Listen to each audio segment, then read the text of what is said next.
All right, y'all. Ice Cube. I was tripping on this story. He recently appeared on Tucker Carlson's Twitter show and shared his thoughts on former President Barack Obama and the Black Lives Matter movement. Cube expressed disappointment in Obama's presidency and revealed that not much has changed. He also expressed that Black Lives Matter did not improve the lives of Black people and he knows and loves.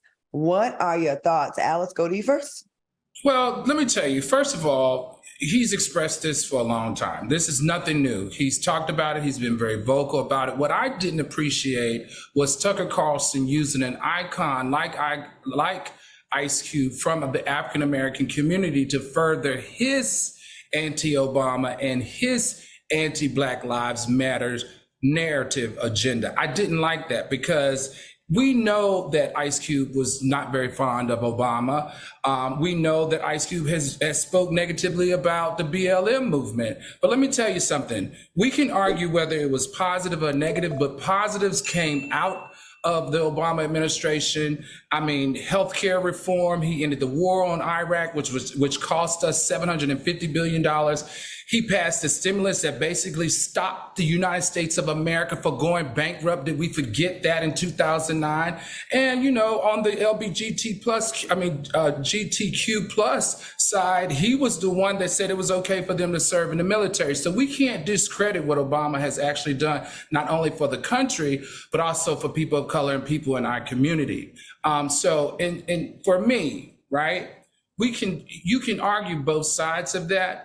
But at the same time, I personally didn't like him using Ice-T to further his agenda, in my opinion. Right. Ice-T. I feel you on that. Q, what do you think about this? You know, I mostly agree with Al. The one area I'm going to give Al's comment some pushback is Tucker Carlson didn't do a goddamn thing other than be Tucker Carlson.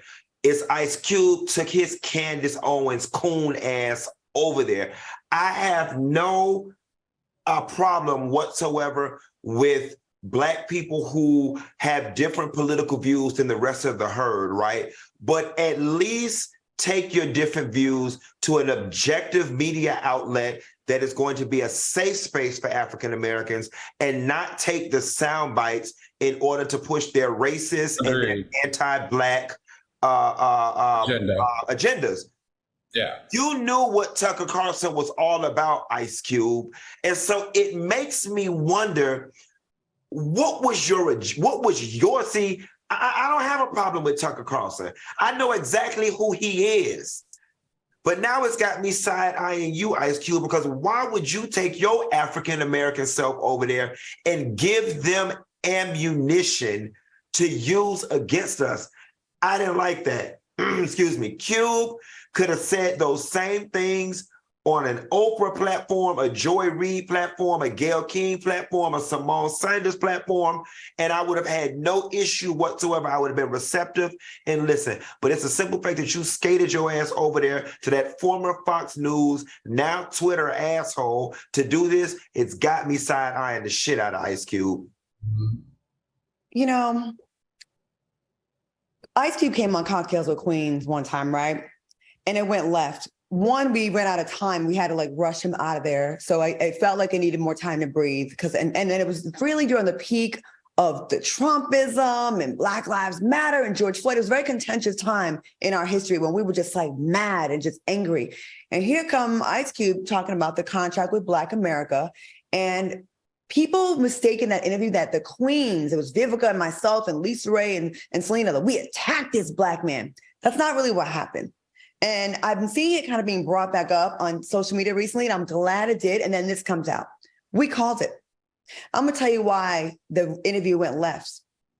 Because Ice Cube should know better. He's a brilliant businessman, and there's no taking that away from him. Congrats on what he did with the Big Three and his longevity in the business and being married to the same Black woman for a very long time.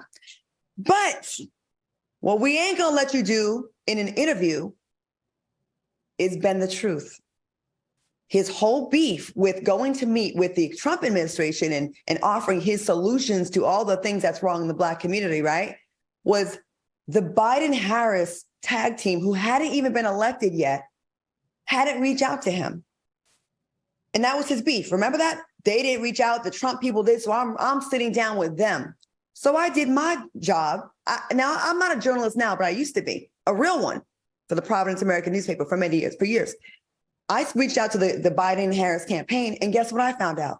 Not only did they invite him on a call, but it was with other prominent entertainers in the entertainment business that are very vocal about Black causes. Ice Cube, his ego would not allow him to do a sit down with other entertainers. He thought he was better than that. And that's when I caught him in a lie. Well, I don't want to call him a liar. I caught him in mistruth, an untruth, a mistruth. And then it got on 10. No, I got to finish this. Then it got on 10 because it was a big deal. And we have been getting dragged through the mud as Black bedwenches, bitter Black bitches, that we came for this icon's neck. And then you see him go sit down with Tucker Carlson. It seems to me that he's in cahoots with the right. And I hope our boy Cube is not going out like that. But you got to know better than to go on Tucker Carlson. He's using you to be like, yeah, you never checked this man for being a white supremacist? Mr. Gangster? Like, come on. So I just wanted to get that story out in its full context because I haven't really had a chance to explain that. I know we're going over, but I had to go into that. It is very important because the queens have been dragged for 2 years over this. And it's, I don't want to say I told you so, but I told you so. All right, moving on.